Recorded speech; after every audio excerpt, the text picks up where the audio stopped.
Yeah, we're on.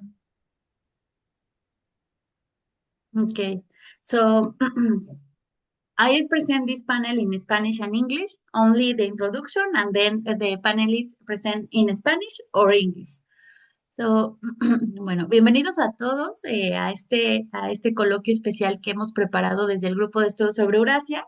Van a decir, ¿pero por qué desde Eurasia? Bueno, porque los demás paneles que vienen en los próximos días van a abordar o vamos a abordar los países que clasificaron a la Copa Mundial de Fútbol, que como sabrán quienes les interesen estos temas, pues ayer ya terminó el proceso clasificatorio en el que justamente por ejemplo, una última selección asiática, o bueno, del espacio euroasiático, clasificó, que fue Irak.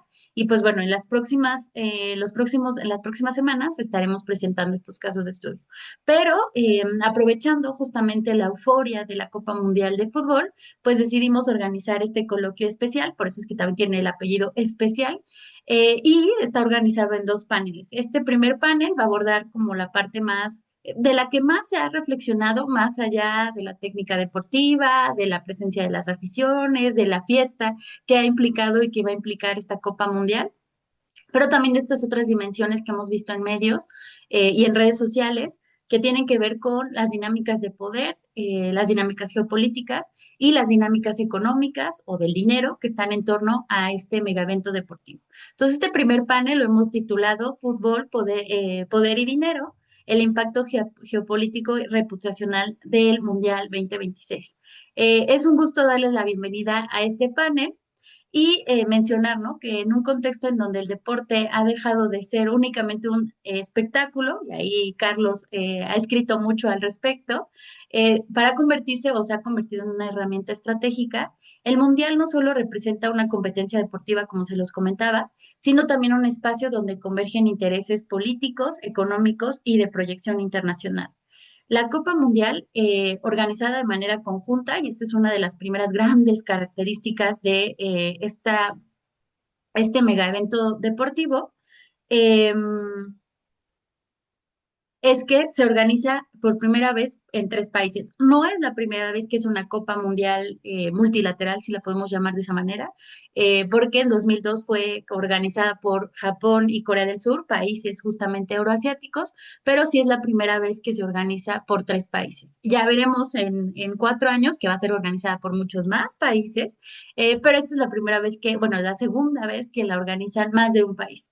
Y entonces esta organización o esta Copa Mundial deja muchas preguntas sobre el papel del fútbol en torno a la diplomacia contemporánea, que es lo que vamos a reflexionar esta mañana, el ejercicio del famoso poder blando y en términos de sus alcances y sus límites de este instrumento, y la construcción de la reputación global de estos tres países, porque hemos visto noticias positivas, así como hemos visto ayer, que fueron los partidos de repechaje aquí en México, pues que vimos o hemos visto escenas en las que se desborda la euforia por los procesos clasificatorios, en las que incluso la afición mexicana ha apoyado a una u otra selección de estos países que parecían desconocidos hasta hace unos días. Pues también lamentablemente hemos visto noticias negativas en torno a este mega evento deportivo. Entonces, para analizar estas dinámicas, contamos con tres grandes especialistas, a quienes también me atrevo a decir que son grandes amigos, que aportarán perspectivas complementarias desde la academia y la industria del deporte o desde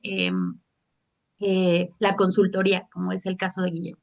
Entonces, para eso tenemos a Carlos, Gregory y Guillermo, quienes se van a presentar en este orden, y a lo largo de esta conversación exploraremos no solo el impacto del Mundial como un evento global, sino también lo que ya también he repetido, las tensiones, las oportunidades y las narrativas que lo rodean. Justo la especialidad de ellos tres, pues ha sido en torno a ellos, o sea, ellos son, yo les diría, lo mero, mero bueno para reflexionar sobre este tema. Y pues le invito y agradezco a quienes están en la sala, pero también a quienes están siguiendo la transmisión en Facebook, pues a que nos dejen sus dudas y comentarios sobre este tema para que al final podamos compartirles sus preguntas o sus comentarios, felicitaciones o quejas a los panelistas al final de la sesión. Entonces, voy a empezar. La sesión será bilingüe. Ahorita a lo mejor Gregory no ha entendido nada de lo que he dicho, o un poquito, pero cuando presente a Guillermo, a Gregory, perdón, cambiaré al idioma inglés y él también hará su presentación en inglés. Carlos y Guillermo ya decidirán si lo harán en español o en inglés. Y las conferencias, les recuerdo que no solo estarán disponibles en nuestro canal de Facebook, sino también en nuestro canal de YouTube, por si posteriormente quieren revisar con más calma lo que comenten nuestros panelistas. Entonces, bueno, para empezar, y ya, porque aquí lo importante es la voz de ellos y no tanto la mía, voy a empezar con mi querido Carlos, quien nos va a presentar la ponencia Sport Diplomacy and Football, State Power Relation in the 2026 FIFA World Cup. ¿Y quién es Carlos? Antes de que presente, pues él es profesor investigador en el International College of Football de la Universidad de Tongji en Shanghai, China. Y debo mencionar que agradezco enormemente que esté aquí desvelándose con nosotros. Se ha desempeñado como docente e investigador en la School of International Studies de la Universidad Sun Yat-sen en China, en la Universidad de Deusto en España y en Ciencias de la Actividad Física y del Deporte en la Universidad Victoria-Gasteiz. Su principal línea de investigación es diplomacia deportiva, por eso les digo que tenemos a lo mejor de lo mejor en estos temas, y ha publicado artículos científicos para revistas de alta calidad como Third World Quarterly, Communication and Sport, International Sports Policy and Politics, y Soccer and Society Decido Affairs International. Entonces, bueno, dicho esto, Carlos, tienes 15 minutos. Vale, muchas gracias, Edith, como siempre, y al GESE por permitirme tener unos 15 minutitos para presentar un poco mi tema, confirmarme que se ve la presentación. Sí, podemos verla. Vale, perfecto. Y meterme un buen hachazo a los 15 minutos, por favor, que si no me extiendo. Bueno, intentaré ser breve. El tema de mi ponencia, bueno, como ha dicho Edith, es la diplomacia deportiva y el fútbol, en términos de cómo las relaciones de poder estatales va a condicionar o están condicionando el desarrollo del Mundial de la FIFA 2026. Continuando donde lo dejamos hace unos meses con Fernando aquí en el GESE, en esa comparativa ya realizada con Rusia e Israel. En ese caso fue con los Juegos Olímpicos de Invierno. Por recordar el marco teórico en cuanto a la diplomacia deportiva estatal, todos aquí somos conscientes de que esta se sustenta sobre el poder blando, como luego explicará Gregory, pero precisamente los últimos años dan lugar a cuestionar esas bases o las limitaciones de esas bases, porque estamos viendo, especialmente, como decía, en estos últimos años, como a nivel deportivo existen los boicots, la denegación de visados con aquellas delegaciones nacionales cuestionadas en otros países, como el caso de Kosovo, presiones para suspender a un Comité Olímpico Nacional, a una federación nacional, la denegación de organización de eventos, forzar a atletas de X países a que sean atletas neutrales y no puedan competir bajo sus símbolos nacionales. Por lo tanto, está esta necesidad de incluir la coerción como otro de los elementos de la diplomacia deportiva. Del mismo modo que en la política exterior no concebimos solo las relaciones internacionales como la firma de tratados o las visitas de países a otros, y también existen las guerras, los bloqueos comerciales, etcétera. Tenemos que realizar lo mismo a nivel deportivo.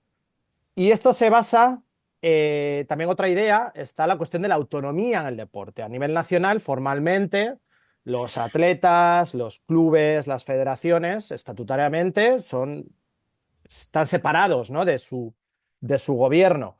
Pero en esta analogía de la orquesta, al final, el gobierno, mediante el Ministerio de Deportes y el de Exteriores, cuando se afectan cuestiones de seguridad y, desde luego, la representación deportiva y la participación deportiva internacional son dos elementos de ello, ejercen estas labores de contacto y de mediación con estos organismos deportivos nacionales a la hora de dar una respuesta internacional. Lo mismo sucede a nivel internacional, que esto es un debate mítico de las relaciones internacionales. ¿Son las organizaciones internacionales independientes de los estados o no? Desde el liberalismo se dice que sí, que estas condicionan el actuar de la política exterior de los países, pero desde el realismo se dice que quién compone esos organismos internacionales. Por ejemplo, en el ámbito deportivo tenemos el Sports Political Power Index, que analiza la composición de los comités ejecutivos de 136 federaciones internacionales por nacionalidad, y aquí podemos ver en la tabla derecha cómo el 11 de los 12 primeros países del índice del poder mundial son los que están también en el Sports Political Power Index. De hecho, en el top 10, 7 de ellos forman parte del G7, lo cual da esta visión de que al final, en el ámbito deportivo, no nos escapamos a estas relaciones de poder internacionales, ¿no? Entrando en el caso de la exclusión Rusia como antecedente al tema del Mundial de este año, del Mundial 26, FIFA y UEFA siguieron lo marcado por parte del Comité Olímpico Internacional, y en solo 4 días, desde que comenzó la guerra en Ucrania, la invasión en la guerra en Ucrania, pues se acaban excluyendo a los clubes y a las selecciones nacionales rusas de todas las competiciones. Del mismo modo que la UEFA cortó el contrato de patrocinio con Gazprom, siguiendo estas sanciones económicas occidentales. Es importante ver esta escalada porque el día anterior se mencionó que, siguiendo lo marcado por el Comité Olímpico Internacional, se iba a prohibir simbólicamente a la selección nacional y a los clubes de Rusia. Es decir, se les permitiría participar, pero no bajo su nombre, ni con bandera, ni himno. Y al final esto fue imposible debido a la presión política occidental. Tanto el Comité Olímpico Internacional, el Comité Paralímpico Internacional en 2022 reconocieron públicamente que las federaciones, las federaciones nacionales que dijeron que no iban a tolerar la participación rusa y que se iban a negar a competir contra ellos, que habían recibido instrucciones de sus gobiernos. Y incluso el 8 de marzo tenemos una primera declaración conjunta de ministros de deportes de hasta 37 países. Ahí tenéis todas las banderitas de América, Europa, Asia y Oceanía,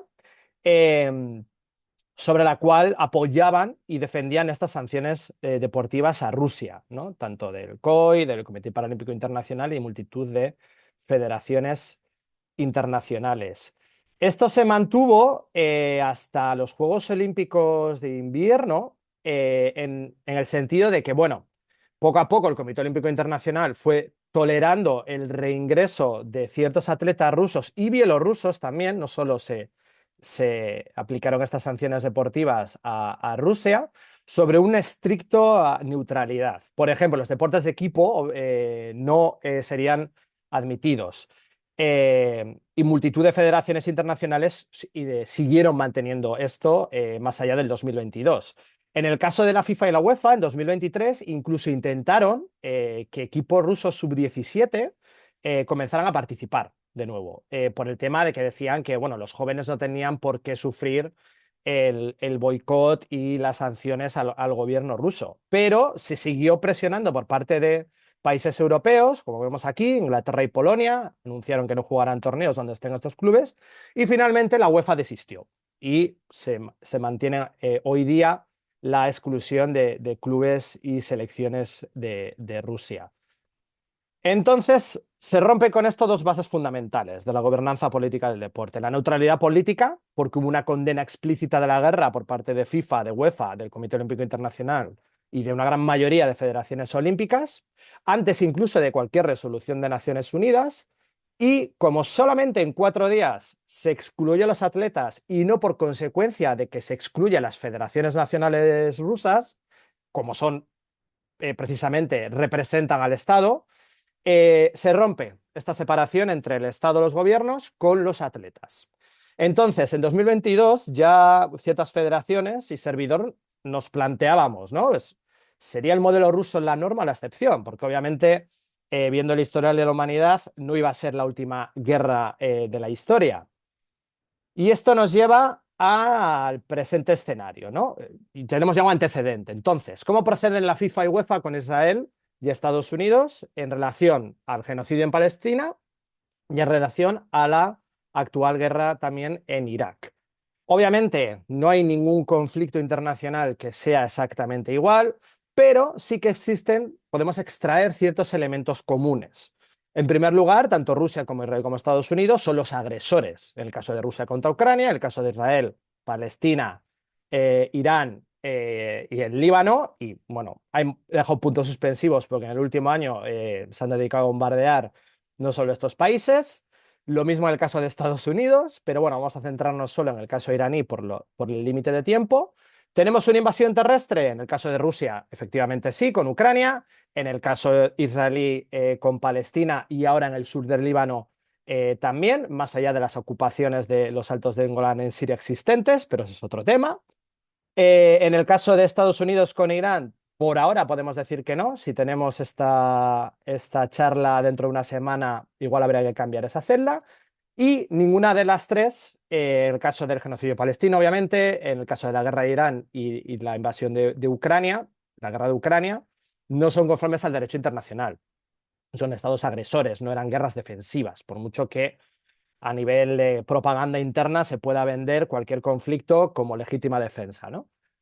¿Hubo condena a organismos de la ONU? En el caso de la invasión de Ucrania, sí, por parte de la Asamblea General. En el caso palestino, el Consejo de Seguridad, ya en los años 60 y 70 de las Naciones Unidas, decía que había una ocupación ilegal sobre la base de la solución de los dos estados. Y en septiembre de 2025, la Comisión de Derechos Humanos de la ONU confirmó que se estaba realizando un genocidio, ¿no? En el caso de la guerra de Irán, irónicamente, tenemos que la Asamblea General condenó los bombardeos de Irán a los países vecinos, pero el trigger, ¿no? Lo que desencadenó todo esto, que es los bombardeos tanto de Israel como de Estados Unidos sobre Irán, pues parece que esto no existe y no ha habido ninguna condena de organismos de la ONU. Pero aún así, para este caso, con el precedente ruso, nos da igual, porque, como he mencionado antes, las sanciones deportivas aplicadas a Rusia, en el caso del fútbol también, se realizaron antes de cualquier sanción o condena de organismos de Naciones Unidas. En 2024 ya la Asociación Palestina de Fútbol comentó la necesidad de excluir a la Federación Israelí y el Comité Olímpico Palestino también en el caso de los Juegos Olímpicos, siguiendo un poco el esquema sobre el cual se excluye a Rusia, ¿no? Violación de territorio palestino con los asentamientos ilegales, la ocupación y anexo de territorios palestinos, el genocidio y cómo incluso el número de atletas palestinos muertos, cómo clubes israelíes estarían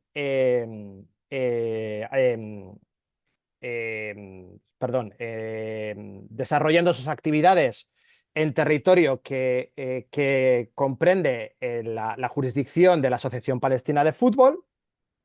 Y no hay que olvidar que uno de los motivos de exclusión de Rusia estaba en el dilema de los atletas, ¿no? Decía que el Comité Olímpico Internacional, que si los atletas de Rusia y Bielorrusia pues, podían seguir participando en eventos deportivos, muchos atletas ucranianos se ven impedidos.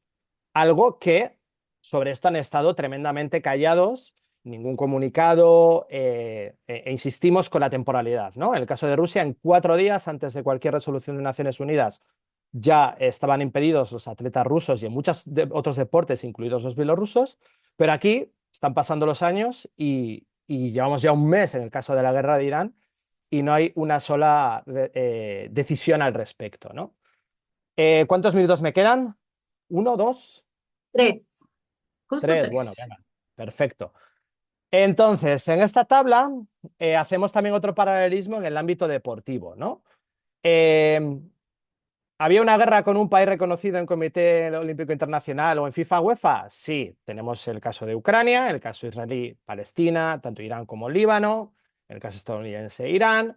Vulneración de la tregua olímpica, que fue otro de los motivos para excluir a Rusia y esa recomendación del Comité Olímpico Internacional. En el caso de los Juegos de Invierno del 22, la tregua olímpica del 22 sí. En el caso israelí no comienza la ocupación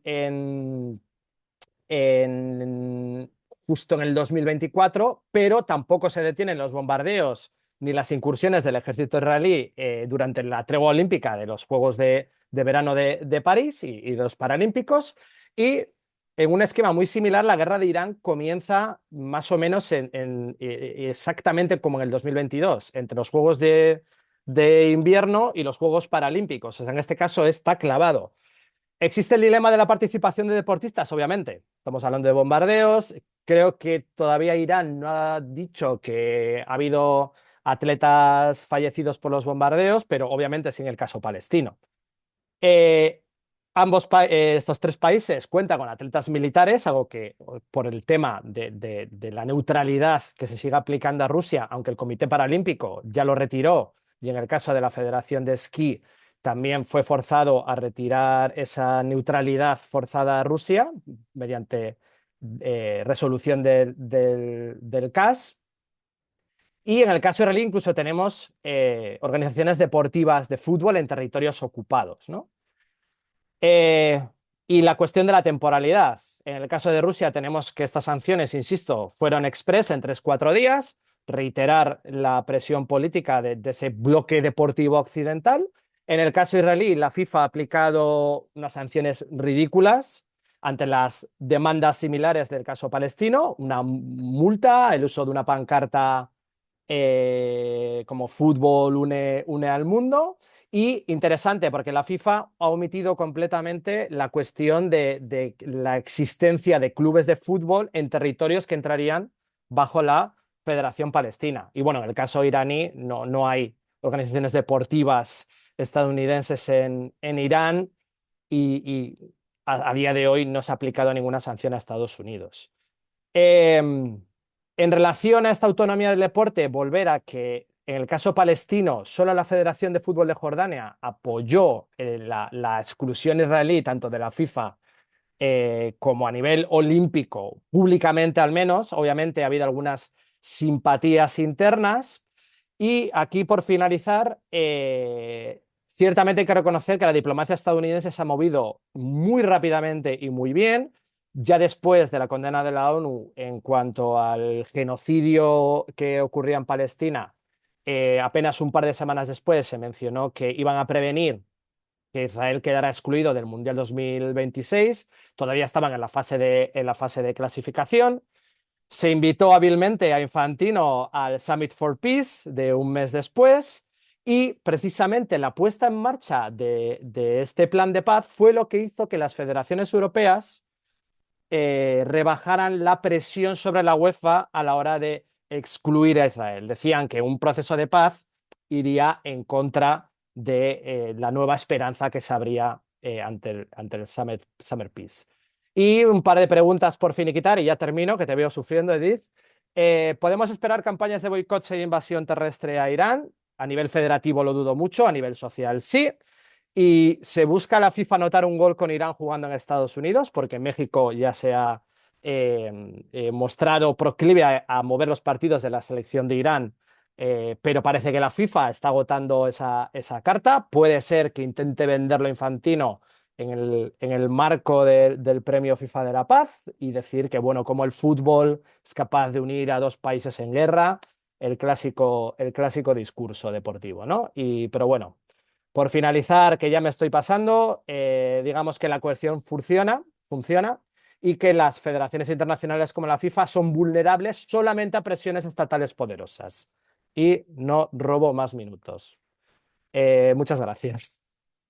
Ahí os dejo mi mail por si alguien quiere compartir alguna reflexión por privado. Muchas gracias, Carlos. No estaba sufriendo por ti, sufro por la Copa Mundial y todo lo que está Mm. pasando en torno a ella. Ese es mi verdadero sufrimiento de estos días, de verdad.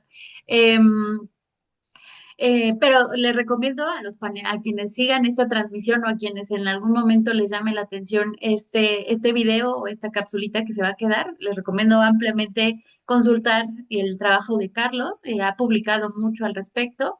Él es muy cuantitativo, siempre nos muestra estos análisis a partir de los índices deportivos y de poder, para mostrarnos su perspectiva realista del sistema deportivo internacional y del cual yo soy fan. Creo que soy más afín a esa perspectiva que a la noble forma de ver al deporte como un instrumento de soft power o de diplomacia pública, cultural, deportiva. Pues bueno. Now I speak in English because I have to present Gregory. And I am so happy to have him between us because, we met, I think the last year, I don't remember, but I think it's 1 year ago, so it's a long time. But I'm happy to have him between us because I think your thesis is very interesting, and I am so happy that you study in the Lowbury University because I think it's the best university or one of the best university to study this phenomenon, the sports phenomenon in the world. I know some researchers of this university, and is I think is these researchers have interesting. Researchers about the sports and in particular the sports in this dimension, political and social dimension. So I am very happy to have you meet. So I present you. Let me to find your here. So Gregory present the topic, what the World Cup reveals about power, peace, and reputation. Gregory is a PhD candidate in international affairs in Loughborough University, how I mentioned. His research focused on political theory and methodology, particularly the application of political concepts to real-world problems and the evaluation. For that, I love your thesis because you want to measure the impact of the World Cups, not only the 2026 World Cup, but I very interesting to read your final version of your thesis, and I want to see if you achieve measure this impact. So the thesis of Gregory search to evaluate the practical effectiveness of this methodology. A key stand of his work examined the role of soft power in contemporary geopolitics, with particular attention to sports mega events and their place within the evolving political strategies of states. In this context, the FIFA World Cups of, how I mentioned, 2022, 2026, and 2034 constitute a major focus on his research, through which he explores how such events can be used to advance national geopolitical objectives. Gregory has submitted written evidence to the British Foreign Affairs Committee on Soft Power, and he also written for outlets such as the conversation. For that, I remember the profile of Gregory because I find some of your articles in some weeks ago. So for that, I say, we have to invite to Gregory. So happy. Thank you so much to accept this invitation. So now the floor is yours. And also, I welcome your friends because I see some of your friends. I suppose it's your friends because their names is in English. So I suppose it's your friends. And we are very happy to have in between us. So the floor now is yours. Thank you very much. Can you hear me? Yes. Yes. Okay, fantastic. Thank you very much for having me. I apologize if I sound a little bit ill. I have a blocked nose, so if I sound a little bit unenthusiastic, I do apologize.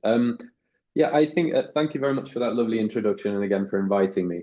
I think one can analyze a World Cup in many different ways. You can either come from the sports and try to explain the political phenomena from the sports angle, or come from politics and then go into sport. And I'm very much going from the politics, trying to understand the phenomena of the World Cup. And today I might do something slightly, well, I would say maybe contentious, maybe hopefully thought-provoking, but today I will argue that the FIFA World Cup should predominantly be analyzed more as a reflection of the political world rather than something that drives change within it. And I think that this observation matters because, I mean, as well as I think many around me, we sometimes consider the World Cup to be slightly inflated or exaggerated, or sometimes we just don't know what the impact is. We often hear that it can transform a state, it can breach peace or shift the standing of a nation in international system. And I think that this language is seductive, And if you stretch the point in order to make it, I do think you can make a convincing case.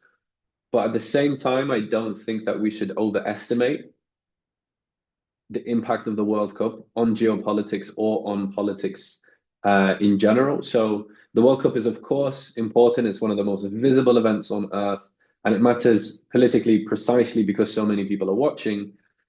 But that visibility shouldn't be confused with transformative capacity. So today, my central claim is that the World Cup is usually a reflection, not a transformation of political reality.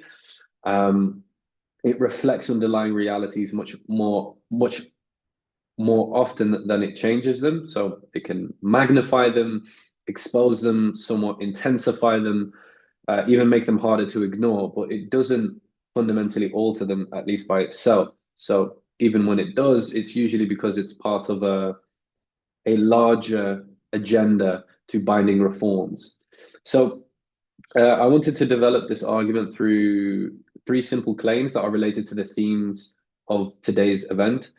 The first concerns power, the second one concerns peace, and the third one concerns reputation. So let's begin with power.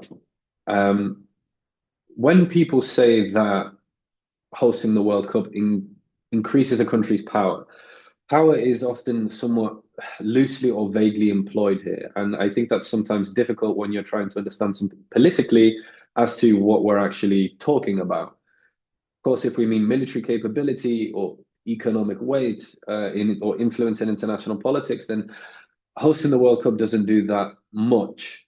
It doesn't, expand the army, nor a relative position in the global economy, or reorder the hierarchy of international politics. It does, however, generate a signaling effect. So it can project an image of competence, stability, organizational sophistication. And I think Qatar 2022 was a really good example of this. Essentially, it was Qatar's way of saying, we have and we've always had these resources, infrastructure and capacity, especially state capacity, to deliver one of the largest events in the world. And these capacities lie in tandem with the general luxury movement behind Qatar's branding. And that's exactly the point. It was signaling rather than transforming who Qatar was. It didn't really transform Qatar's power in the structural sense in international politics, but more of a reflection of where it was trying to go.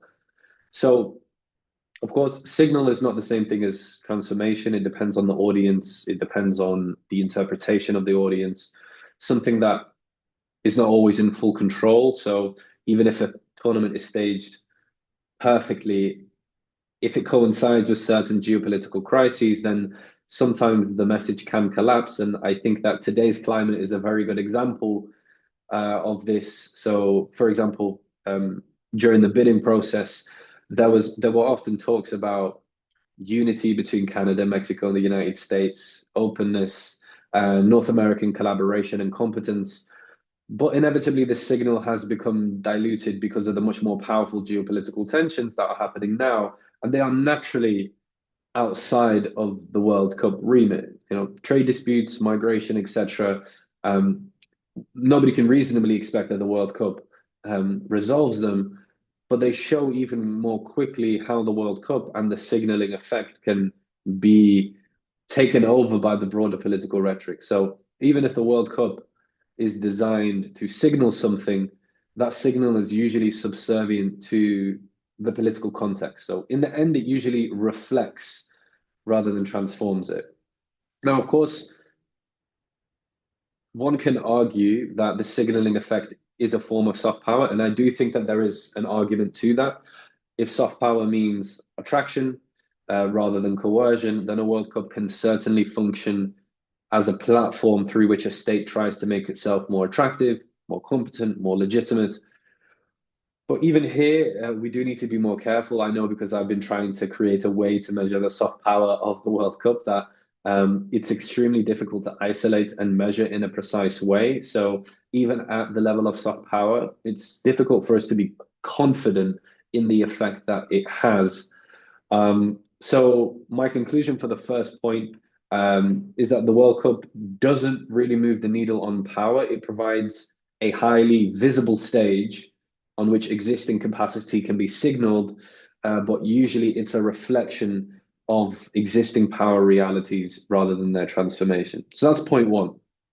The second point is peace. Now, we often hear that peace, that football unites people, that sport transcends politics, and that co-hosting a tournament, we've heard it between Spain and Morocco for the 2030 World Cup, can encourage cooperation between states.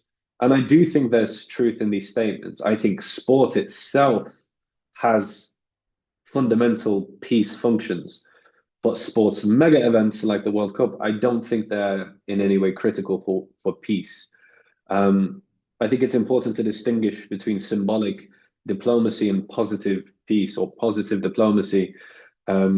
Symbolic diplomacy is real. A World Cup can absolutely produce it. You know, states can appear together, and they often do. They often coordinate, and leaders will speak language of unity. But positive peace is something that's a little bit deeper than that, or at least I would say much more deeper. It's not simply performative diplomacy. It means durable structural transformation. So it's the institutions that manage conflict, it's mechanisms that sustain cooperation, it's something that creates deeper forms of trust and coexistence. And that's where the World Cup doesn't really operate. You know, it can create peaceful imagery, it can support diplomacy at the margins, but it doesn't itself produce the institutions and policies needed for durable peace. The work has to be done naturally elsewhere with laws and policies and closed door negotiations, etc. And without these things, the peace effect of the World Cup is mainly symbolic. That doesn't mean it's in any way meaningless. Symbolism matters in politics, and public performances and diplomatic contact 100% matter. But the point is that these things shouldn't be thought of transforming or changing something structurally. Because whenever such structural transformation does occur, it's usually because the World Cup is part of a larger pie, with the World Cup kind of like a cherry on top. I think a useful example here is the 2002 World Cup between Japan and South Korea. The tournament definitely encouraged cooperation and helped stage a more amicable relationship in public. The history between South Korea and Japan isn't the greatest in terms of occupation of the peninsula. And this kind of encouragement of cooperation was part of the emphasis of the World Cup, but it ultimately did not do much to resolve historical and political tensions between the two countries. So even here, even where the World Cup was pronounced to be something as promoting diplomacy and temporary cooperation, if it's just that, if there isn't a broader political structure that's actually pushing it forward, then it remains symbolic. So I think that does matter for how we understand the 2026 World Cup. You know, language of unity, uniting three countries, one tournament, it's all politically attractive and it's rhetorically useful. But the harder question is, if there is a kind of reconciliation, especially given the Trump presidency and the White House administration, does the World Cup actually produce it? Does it resolve regional tensions, cross-border dynamics? Does it change the institutions that govern conflict and cooperation across North America? I humbly don't think so. I think that it encourages cooperation around administration, logistics, and mobility to the extent that that's needed. And so it might produce a language of partnership, but it's just a temporary language or image of it. So in this sense, as I mentioned already, one of the most revealing things about mega events is that they often expose things. And in this sense, they expose tensions rather than dissolving them. I mean, we've already seen how there's disputes around borders, migration, and policies, and the tournament has already been bringing them into a sharper view. Iran is already asking for matches to be held in Mexico rather than the US. I just read this morning about how Trump is trying to ensure that Israel isn't banned from competing in the World Cup by FIFA itself. So once again, the World Cup is often behaving more like a reflection of political reality rather than a specific transformation of it. So to conclude my second point, mega events can create moments of symbolic diplomacy and episodic cooperation, but I don't think that they're a critical component to peace. Durable peace fundamentally comes from institutions and policies. It's the things that you often don't see. So now that brings me to my third and final point, which is reputation. And I think that this might be where the strongest claims for the World Cup are made, and also perhaps where some of the most confusion exists. In my estimation, what the World Cup really produces is concentrated visibility, and that visibility is often a double-edged sword. So, you host an event, you promote hospitality, modernity, competence, and for a few weeks, you're the center of global attention. And at the same time, this visibility also opens you up to scrutiny and criticism, naturally.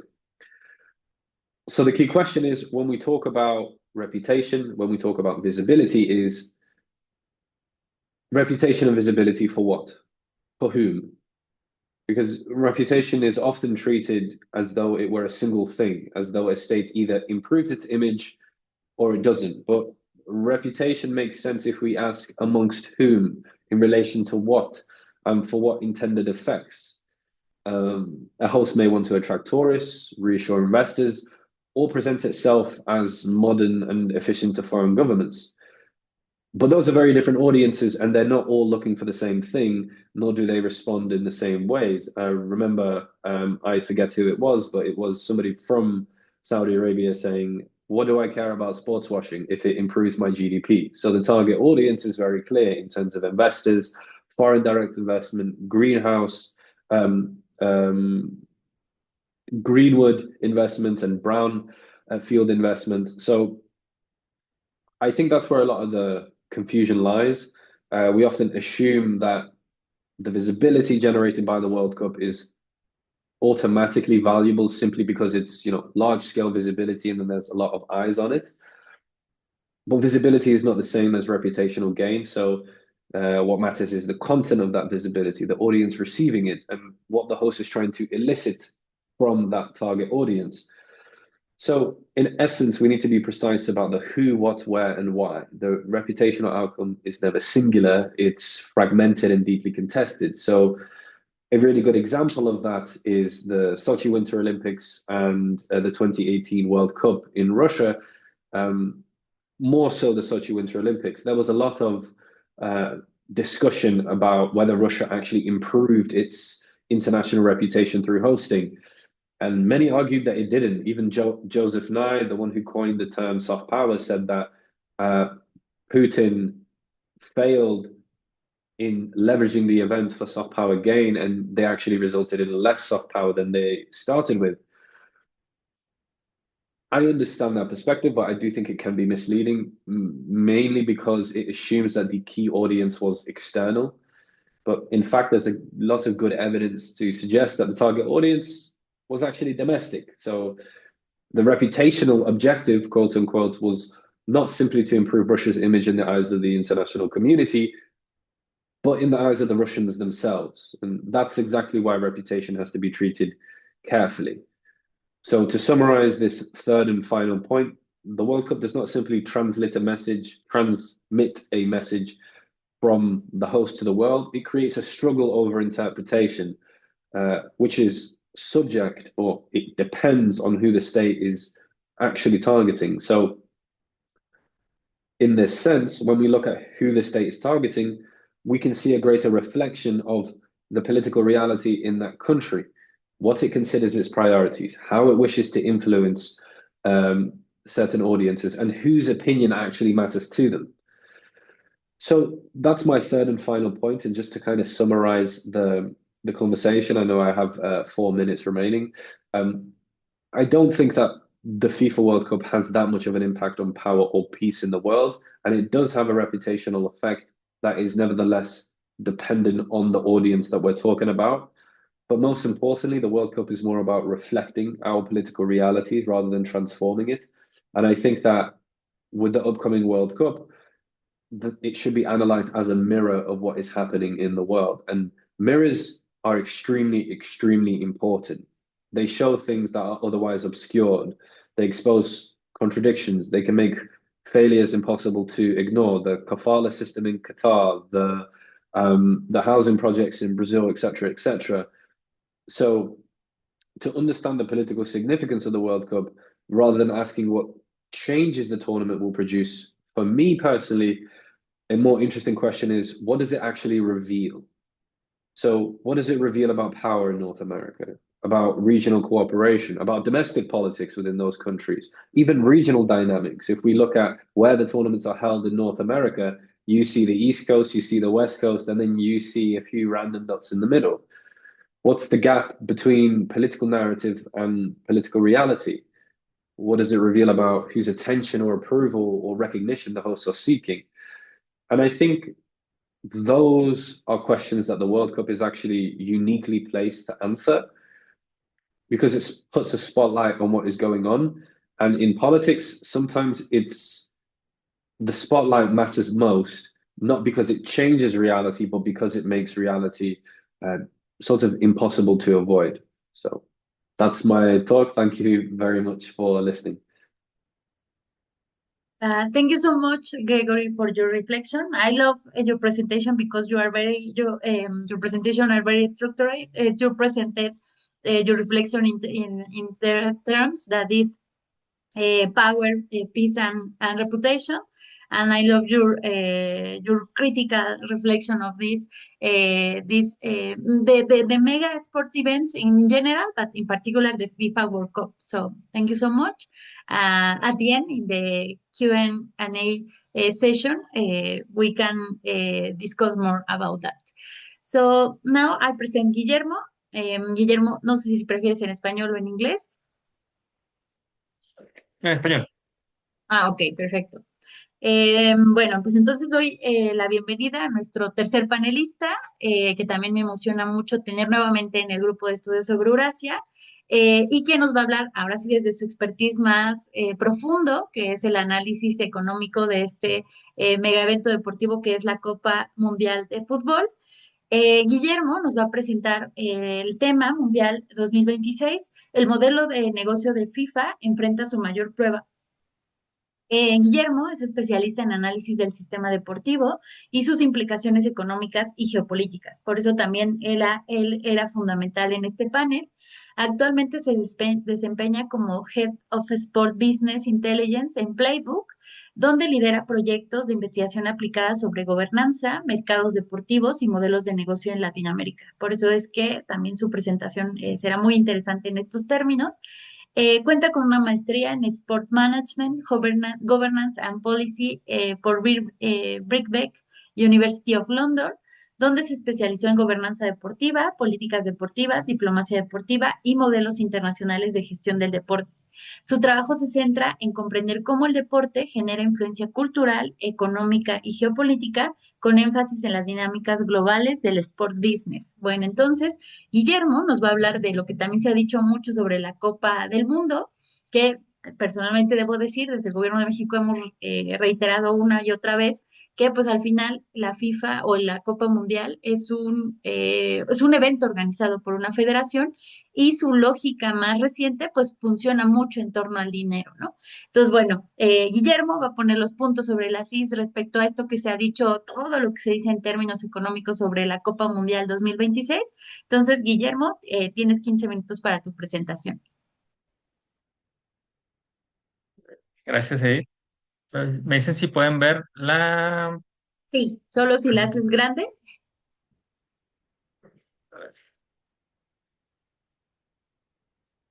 Ahí está. Yep. Well, I'm going to present in Spanish, but as Edith said before, if you have any question in English, please go ahead. Bueno, gracias a Edith, a Mónica y a todo el que sé por la invitación. Como mencionaba anteriormente en la presentación, Edith, esto es más allá de todo este tema que ya hablamos del contexto geopolítico, que es bastante complicado. Vamos a hablar de lo económico, pero también de cómo todo este tema político, geopolítico, social está influyendo y sobre todo va a influir en algunos aspectos de los ingresos. Em, Vamos a ver también cómo al hacer este mundial más grande, evidentemente, o sea, la parte lógica es más ingresos, pero también es más riesgo, más complejidad en absolutamente todos los aspectos. No creo que a FIFA se le haya escapado esto, porque si para algo son buenos es para el negocio, entonces evidentemente lo tenían contemplado, pero no tenían contemplado, creo, un factor especial que vamos a hablar más adelante. Primero, el modelo FIFA. De manera muy simple, podemos decir que ellos centralizan el valor y distribuyen el riesgo. O sea, ellos monetizan absolutamente todo lo que tenga que ver con sus eventos. En este caso, su producto estrella, pues es el Mundial de Fútbol Varonil. Entonces, ellos tienen todos los ingresos. Es una de las críticas más grandes que siempre tienen este tipo de eventos, porque ellos son los que obtienen el beneficio, pero reparten los riesgos. Para eso sí son muy buenos. Eh, Controlan todos los activos comerciales, absolutamente todo. Ha sido muy sonado en este mundial en particular el tema de los naming rights de los estadios y de cómo también van a pedir que tapen pues, todos los logos o los letreros que hay en los estadios. Eh, Particularmente en México. Los tres, a partir del año anterior, ya los tres tienen unos naming rights. Todos van a ser Estadio Monterrey, Estadio Guadalajara, Estadio Ciudad de México. Absolutamente en todos los estadios van a tapar los logos, excepto en uno, que no pudieron, que fue el de Atlanta, porque el Mercedes-Benz Stadium, la estructura era muy complicada para hacer este cambio, entonces ahí no pudieron, pero evidentemente FIFA no pierde en esto y esto es algo súper común en estos eventos. El COI acaba de anunciar un cambio el año anterior, hace unos meses, no tanto, donde ya van a poder comercializar los derechos. Entonces, no me extrañaría que FIFA diga, me parece una buena idea, vamos a hacerlo para el 2030. Entonces, eh, puede ser que exista un estadio con un naming rights original, pero para el evento en particular tenga otro nombre, pues, nada más para sacar más dinero, ¿no? Em, pero también desplazan todo el costo o gran parte del costo, no todo, pero la gran mayoría en las sedes. Esto es lo que hace rentable el negocio. O sea, hemos visto muchos temas. El gobierno mexicano tuvo temas desde López Obrador y también Sheinbaum con ese tema de la exención de impuestos. Es algo que siempre se le critica a la FIFA, que tiene tantos beneficios económicos, pero no quieren pagar impuestos. Entonces, es parte de su gran modelo de negocio. Entonces, ya de manera más aterrizada, así es como funciona el modelo. Ellos ganan dinero por los derechos de televisión, marketing, el hospitality y el ticketing, y por todo este tema de licencias de productos. Eh, y las sedes son las que asumen los costos de la infraestructura, de todo lo relacionado con la seguridad, operar territorialmente estos eventos y todo el riesgo local que esto pueda implicar. De hecho, también hace unos días la FIFA dijo que estaba teniendo muchos temas con el tema presupuestario porque les estaban queriendo reducir evidentemente lo que ellos iban a ofrecerle a los gobiernos, y los gobiernos querían un mayor apoyo para el tema de seguridad. Entonces, como podrán ver, siempre FIFA está negociando para tener el mayor beneficio posible económicamente hablando. A pesar de todas estas cosas que ya hemos dicho de los conflictos o los asteriscos que tiene este mundial, evidentemente el mundial ya es un gran negocio. O sea, no ha empezado, pero ya es un negociazo. La proyección que tenía FIFA en el ciclo del 23 al 26 era de alrededor de 11 billones de dólares. Esto incluye todos los torneos, también los torneos mundiales femeniles, los sub-17, pero evidentemente el mundial femenil ha tenido muchísimos mayores ingresos últimamente, pero claramente la joya de la corona de FIFA es el Mundial varonil.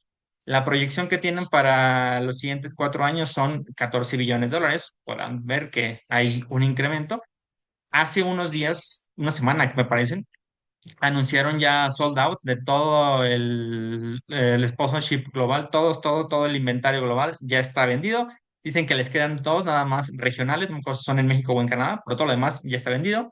Claramente era un match perfecto, marketing, negocios, hacerlo en Norteamérica, particularmente en Estados Unidos, que son los que cambiaron también este modelo en los Juegos Olímpicos. Era un ni mandado a hacer esta alianza y se esperan más de 6 millones de asistentes al Mundial.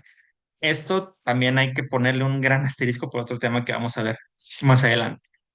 Como ya hemos dicho, el Mundial 2026 es el primero que se va a jugar con 48 selecciones.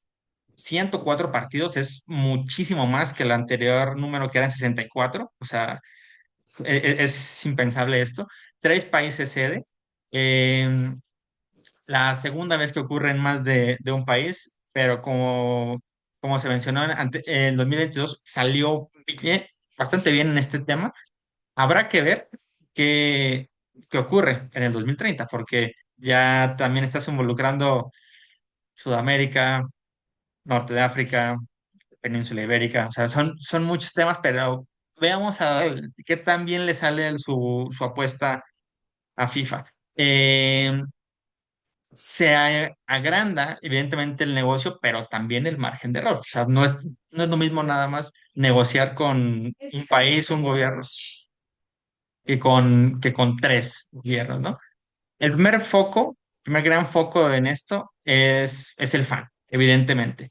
Es el alma de esto. Si los aficionados no existiría absolutamente nada del negocio de la FIFA, pero parece que la FIFA está está tensando demasiado la liga, pensando que su producto es tan atractivo que puede cambiarles los esquemas, los precios sin considerar qué puede repercutir en esto, ¿no? Precios de salida altísimos, o sea, los precios de salida en comparación con otros mundiales, en particular con el de Qatar, son abismales, o sea, un partido para fase de grupos es prácticamente lo mismo que te costaría que te hubiera costado ir a la final en Argentina-Francia hace poco más de 3 años.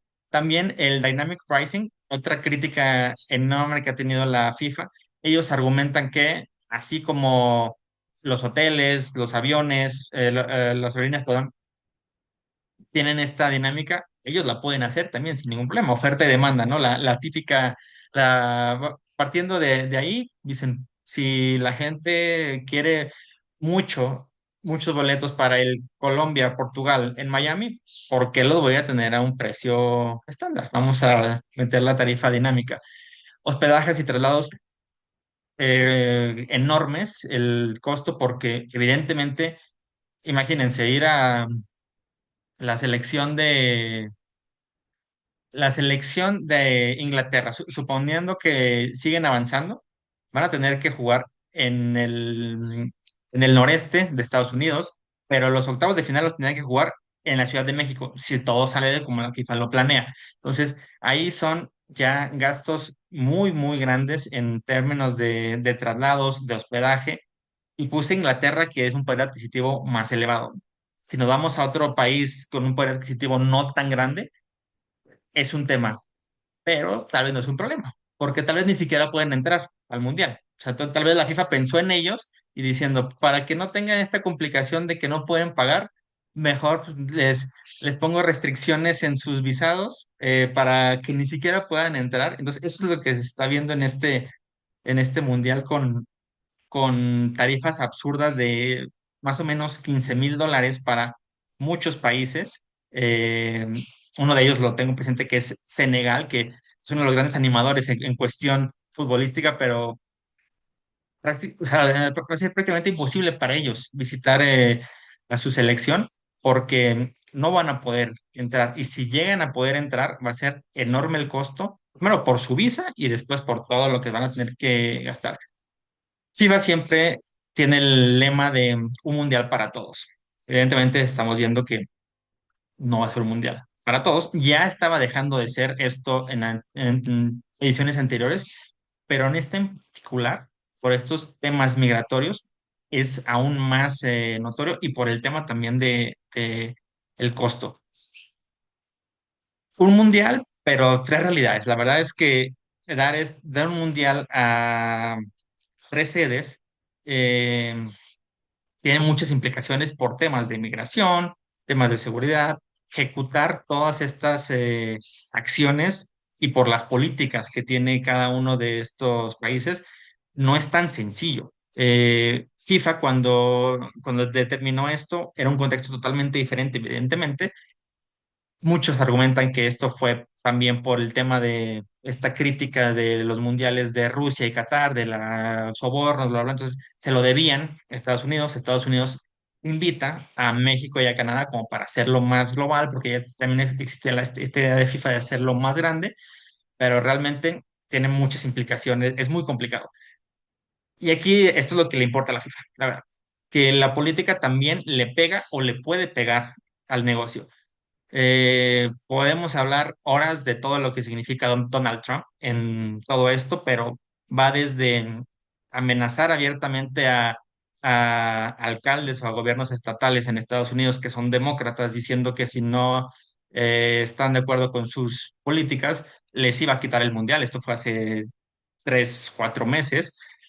Esto es algo nuevo para FIFA, porque si bien es cierto que están acostumbrados a tener personalidades complejas, gobiernos con estas características, si ustedes creen, autoritarias, nunca se habían topado con un personaje como Trump que les puede cambiar la idea de un día para otro. Entonces, sus restricciones migratorias también son un tema.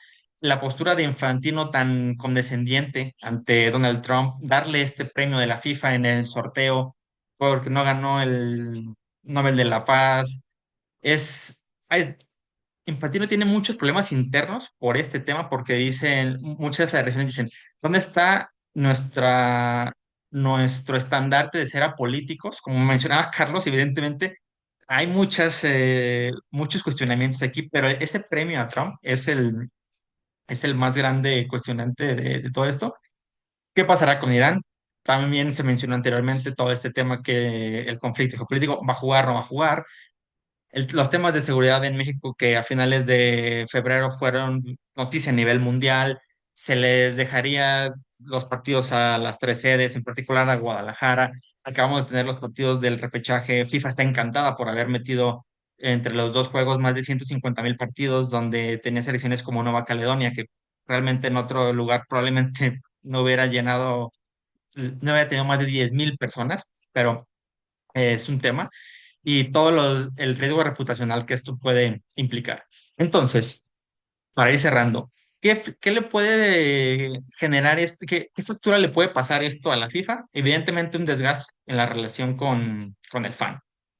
Mucha más presión por la ejecución de todo de estos eventos, porque no es lo mismo hacerlo en un país que hacerlo en tres, y en tres con este contexto político social interno también que tienen, y también a nivel internacional. Mucho ruido reputacional, o sea, ya se había mencionado que FIFA, si tenemos que hablar una ideología que tiene, pues es la ideología de seguir el beneficio económico, pero aquí ya está, como se dice, dando color claramente hacia una postura que le puede traer consecuencias más adelante. Y aquí lo interesante es ver si esto le va a repercutir para poder seguir repitiendo la fórmula, porque el Mundial 2026 será un éxito comercial sin ninguna duda, eso no está en discusión, pero escalar este torneo también amplificó las fricciones, porque antes eran mucho más fáciles de controlar o tenías que controlarlas con menos personas. Eh, el relato político de la FIFA cada vez se sostiene menos, ya no es tan fácil decir, no, es que la FIFA no se mete en temas políticos cuando claramente la relación de Infantino y Trump es súper cercana, cuando Infantino le dio el Mundial del 34 a Arabia Saudita, o sea, va a ser muy complicado sostener esto. Y la duda que queda es saber si se va a poder tensar esta misma fórmula que tanto le ha funcionado a la FIFA o se va a tener que cambiar en algún momento porque esto le va a repercutir menos ingresos económicos, que es lo que realmente a FIFA le importa. Gracias.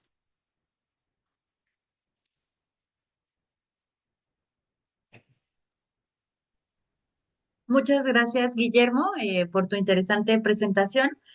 Justo era necesario también reflexionar sobre la dimensión económica, pues para como cerrar, bueno, y quedó creo que perfecto porque retomaste parte de las demás presentaciones, sobre todo, bueno, la de Carlos respecto a, pues, lo que ha implicado el cinismo de este premio que se le otorgó a Donald Trump, habiendo tantas organizaciones y tantos proyectos en torno al deporte, al fútbol para la paz, que es el siguiente panel que justo vamos a tener. Y aún así se lo dieron a este personaje, pero como tú lo mencionas también en esta suerte como condescendencia con este personaje de la política estadounidense y que ahora es presidente de ese país. Pues bueno, llegamos a la fase final, bueno, a la famosa sesión de preguntas y respuestas. Entonces, me parece que en la transmisión no veo que haya comentarios. A ver, un segundo, creo que no. Ay, perdón.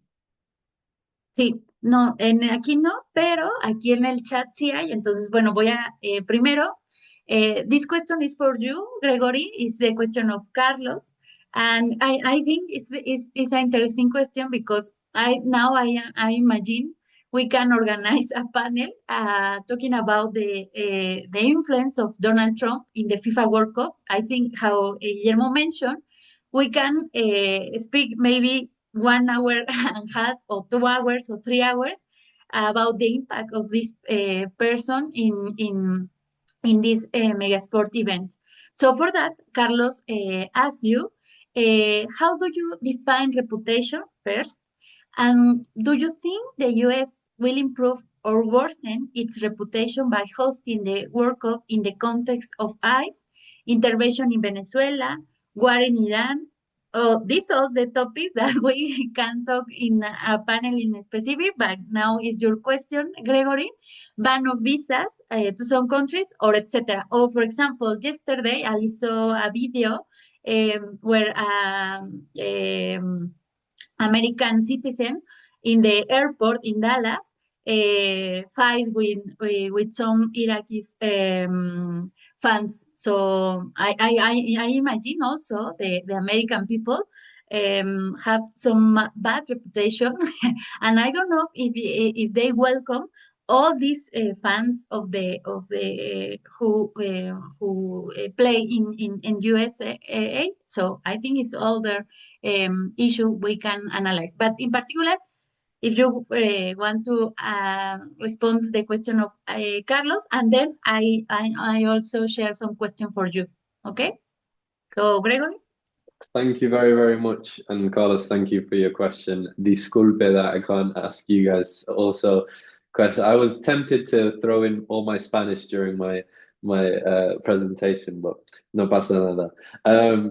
I think in terms of reputation, I'm always afraid to give definitions because I'm not a philosopher, so I'm sure there is some drawback. But I would say some widespread belief that someone or something has a particular characteristic or something about them, whether it's, I would usually say within a target audience. So you believe that this person or this country has a particular thing about them, right? When it comes to the USA, whether it will improve or worsen its reputation by hosting the World Cup in the context of everything that's going on, I think it would really depend who we're talking about. So if it's US citizens, if it's Republicans, if it's conservatives, or is it liberals? Is it war hawks? So I'm often afraid of saying totally yes, totally no, it will go up or it will go down. But I think in general, given that we live in a neoliberal society where we like travel, we like free markets, we like a lot of freedom in these things that the US itself promoted, I think inevitably for most audiences, it will go down. because everything that the US for the past 60 years has convinced the world of, hey, we don't invade, we need to have free markets, you can't just sanction countries, you need to have respect for your own citizens and the laws within your own country, etc., etc. Non-discrimination. Hey, South Africa, you're doing apartheid, we are no longer going to you. They made us believe all of these things, and now we believe them. So naturally, I think that for most people who believe these things, it will go down. Some small target audiences, I think those who are more conservative, or maybe more traditional conservative, or those who are more pro-intervention, more hawkish, like people like John Bolton, and people who are pro-intervention and a ruthless approach to tackling problems. They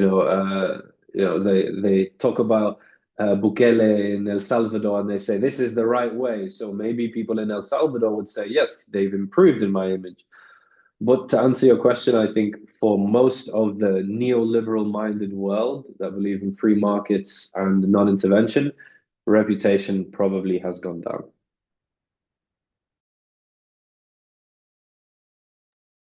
So interesting reflection, Gregory, because I think we have to think in maybe in philosophical terms, what is bad, what is good, for how you mentioned, for who define this, who define what is bad or good in the international system, or something like that.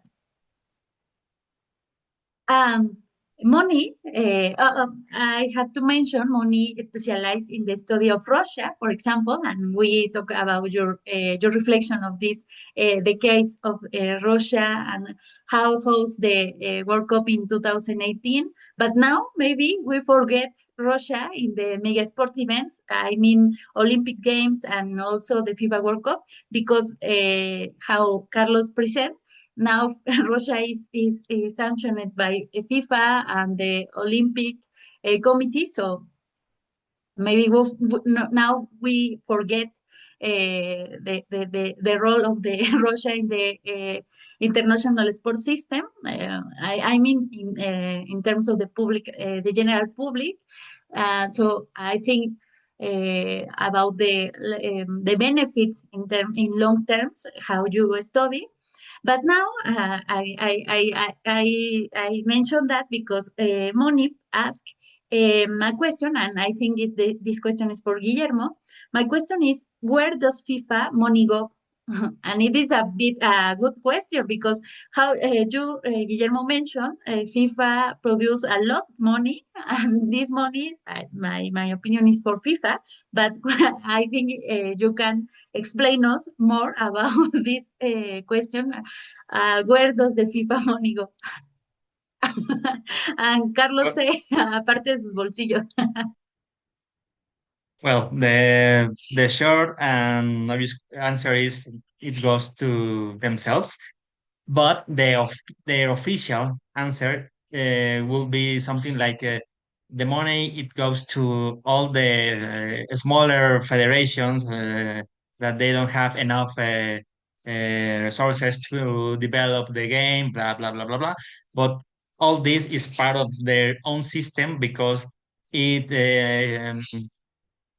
it's the same the vote for New Caledonia the vote for Spain in terms of I don't know elect the next FIFA president or something like that. It it values the same. So for them, of course, it's so important to have all these federations happy with money, but almost I don't know the percentage of this, but the majority of the money, of course, that it goes to Infantino and of those high-profile people from FIFA.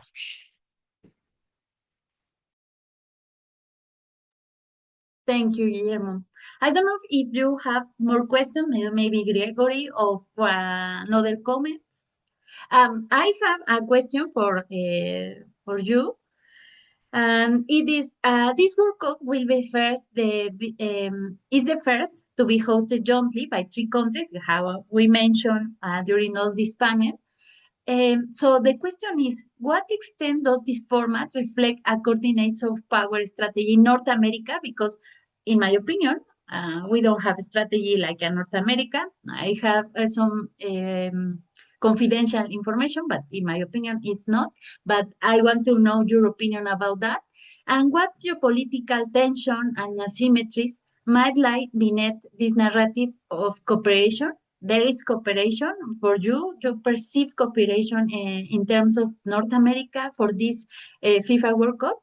So if you want to answer, or I don't know if somebody else want to respond this, Gregory. Of course, yeah. Thank you again very much for your question, and I'm sure I'd have lots of preguntas para Carlos y Guillermo, but yeah, again, apologies. Yeah, I think so. To what extent does was your first question? To what extent does the format express soft power strategy in itself, or just so I understand your question, Edith? When your first question, Yes, you yes, said, yes. If you perceive a soft power strategy, but in terms of North America, if you perceive Mhm. that Mexico, United States, and Canada promote and coordinate trilateral strategy in terms Okay. of soft power, do you perceive that or not? Why? No, I don't perceive that at all because I think, first and foremost, I think Mexico is not the only one that doesn't have a soft power strategy. I think that a lot of the political utility of the sports mega event has been lost because of everything that's going on. So even if there was before, I think that it would be impossible to overtake the geopolitical wind. You know, if you go into Venezuela, you threaten to take Greenland, you go into Iran, no amount of soft power strategy would even make the news, and we'd be able to find it. So I think that geopolitically, there has been a connection made, for example, from how Carney and Scheinbaum treated Trump, and then they relate that to the World Cup. But in terms of trilateral organization and hey, let's use this World Cup for something good, not really. I would say that even within the US, there's intra-regional competition about the World Cup itself. So who gets to host the final? Who gets to host the semi-finals? How much, at what time is this game played where? You see cities in the center, like in Kansas City, pretty much not getting a lot because a lot of the political capital, as well as the economic capital, is spread on the East and West Coast. In terms of the geopolitical tensions, narratives of cooperation, I think I briefly mentioned during my presentation that a lot of times, I think if you co-host, a lot of the cooperation is more administrative. It's in the civil service, you know, it's the policymakers organizing things and project managers. But when it comes to those who move the politics inside, the cooperation isn't very meaningful. So yeah, I would say that usually cooperation within sports mega events works if it's part of a larger strategy. If in like Australia, when it hosts a sports mega event, it has a sports mega event political strategy that is a part of its broader strategy. Like Qatar used 2022 as part of its broader strategy. But here in the North America World Cup, not really. I think we've had COVID, we've had Russia invade Ukraine, we've had this time. So I do think it's been a bit difficult, but I would say, yeah, it's not been the most effective. Yes, how I say, I know the strategy because how you know, I work or I am supporting the Mexican government for this, so I know that. But I want to know your perception of this strategy, if there is not. So thank you so much for your appreciation. I don't know if Carlos or Guillermo have some comments, or you prefer maybe some final words because we have to finish We're this approaching the panel. limit. Yes.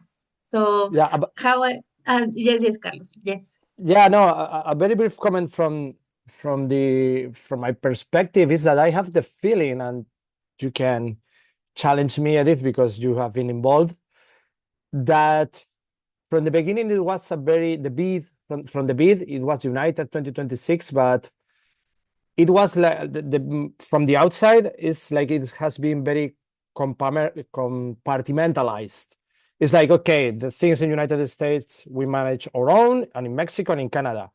So apart from the design of the World Cup ball, when we have the Canada symbol, also the Mexico and United States flag symbols, I have the feeling that there are some things that is happening in Mexico that are not related at all to the United States or even to Canada. I think that I never read any news related to the World Cup in terms of the organization of the World Cup related to Canada. Probably that's also about, and in connection with the reputation thing I mentioned before, is like who constructs the message. And probably in Spanish-speaking countries, it's okay, United States and Mexico, but who cares about Canada in terms of the World Cup? Even when they are hosting, they're also the other country. But truly, I never listen any news or read any. I can't recall any news related to Canada's World Cup or organization. And I'm not sure. Perhaps you can mention anything, Edith, about that. If there are some elements in terms of the promotion of the World Cup with Canada or United States. So, and I have the feeling, as Gregory mentioned before, about the East Coast and West Coast, when a few months ago it was the LGBTQ game of the World Cup that both national teams rejected. And then FIFA said, like, no, this is only for the local community host. Obviously, that tells us that there aren't any kind of planning in terms of symbolic, in terms of the more broader elements of the organization, apart from, as Guillermo said, no, England is going to play one city and then the next one is 3,000 kilometers. Even with that, it makes any sense. And as I will say that should be the main role of FIFA. Okay, we have 3 countries, let's coordinate themselves also to send a joint message about the vision of the World Cup in terms of soft power, in terms of how 3 different countries can collaborate.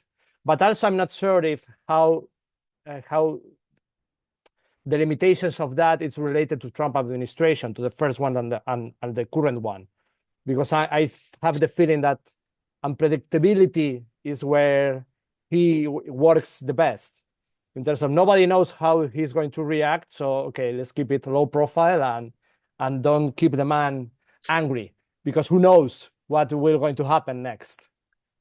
Yeah, I think I would agree with you. I've spoken to my Canadian colleagues, and I asked, so what's going on? And they're like, apparently we're hosting a World Cup, but I don't know, no lo sé. So it's I wouldn't disagree with you at all. Like I said, I think the political winds have taken over sport. I mean, Paris was compared to most Olympics because of COVID, because of, I mean, I don't think it was in any way comparable to most Olympic Games.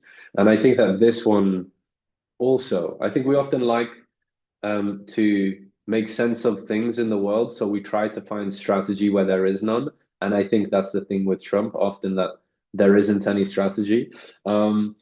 So I wouldn't be in any way against what you said. I don't think that there is a particular strategy, mainly because I don't think that the times are right for sports mega events to be politically useful. I think that the last best time was 2022, and the Western world realized that the future is co-hosting because they don't want to spend too much money. They don't want to get lots of protests. The only states that can host it are the ones that either already have the infrastructure or are, states with large purses, mainly Gulf states. Funnily enough, what's not been documented that much is that FIFA has been granted a tax exemption by Trump for the World Cup, as far as I understand, whilst in other countries it usually hasn't happened, and that's what's a big reason for why most of the matches are being held in the US. So I think that a lot of the decisions of FIFA were political, and thereby they became geopolitical. But in terms of the countries themselves, it was more so we have some games here, you guys have some games there, and it was more marketing, and FIFA went along with it because it fitted a lot of its both economic and political concerns. Guillermo, do you want to share something? Well, my only comment is that when I was preparing the presentation, I was researching about Canada or add something about them, and I was like, no, it's not. There are nothing interesting about them, about something good or bad. So I decided to skip them. Well, I add a picture of Mark Carney because it was a good picture with Sheinbaum, Trump, and Infantino. But beside of that, it's nothing about them because honestly, for Canada, it's like it's a summer event, but they don't even care about the World Cup. For them, is they are still crying about the final that they lost against USA in the Milano Cortina Olympics, but football, soccer, for them, it doesn't matter. Good reflection, Guillermo. And I think you close this reflection about the role of Canada. Now I think we have to prepare another panel, or maybe it's a good idea. Maybe one panel about the United States, in particular the figure of Donald Trump, and another the role of Canada. Because we conclude the Canada is invisible maybe in this FIFA World Cup for the reasons that you explain. But I think also the omission in political terms is a message in international audience, because Canada is a middle power, even much better than Mexico, for example. So we can reflect about that. But anyway, I am happy to mention Canada. These days we have a meeting with the Embassy of Canada here in Mexico, and they give me an umbrella of the FIFA World Cup in Canada. So maybe it's the only thing we know about the FIFA World Cup in Canada. But okay, poor Canada is the conclusion. So I am so happy for the reflection of this panel. I think we achieved the proposal of this panel in particular. We reflect about the power, the international relation, the geopolitical dynamic and tension in these days and these years, and also the economical dimension, because how we say, I think also we have to reflect more about, for example, the tax exemption in the three countries, because I suppose this exemption has to apply to the three hosts. In Mexico is real. There is the warranty that we sing about the tax exemption, but I don't know what happened in these terms in the United States and also Canada. So we have to review that and analyze this topic. And so I think we achieved this proposal. So now I change in Spanish. Pues me gustaría mucho agradecer, ¿no? Then I change again in English, first in Spanish, then in English. Pues me gustaría agradecerles Carlos, Gregory, Guillermo por desmañanarse. Además son vacaciones, entonces muchísimas gracias. Bueno, vacaciones de este lado del mundo, me parece que también del otro, del lado del Atlántico. Pues muchas gracias por estar esta mañana compartiendo estas interesantísimas reflexiones. Sin duda, esto nos deja muy claro que el fútbol y en particular el mundial es mucho más que un evento deportivo, es un espacio donde se negocia el poder, la identidad, la reputación y las hiperganancias económicas a escala global que se centralizan, como lo comentaba Guillermo, en la FIFA y que todo circula y regresa y retorna a la FIFA. Y las preguntas pues que discutimos aquí no terminan en este espacio. Como nos dimos cuenta, creo que hay potencial para seguir reflexionando sobre la Copa Mundial y no solo una vez que ocurra, sino me parece que también el famoso legado que ahora se les obliga a estos eventos deportivos, pues nos invita a seguir analizándolo críticamente. Agradezco mucho sus reflexiones en ese sentido en torno a cómo el deporte más bien de cómo debemos seguir reflexionando en cómo el deporte impacta en un mundo cada vez más interconectado y competitivo. Now in English, pues I would like to thank our panelists for their insightful contribution and also for being here with us, in particular Gregory.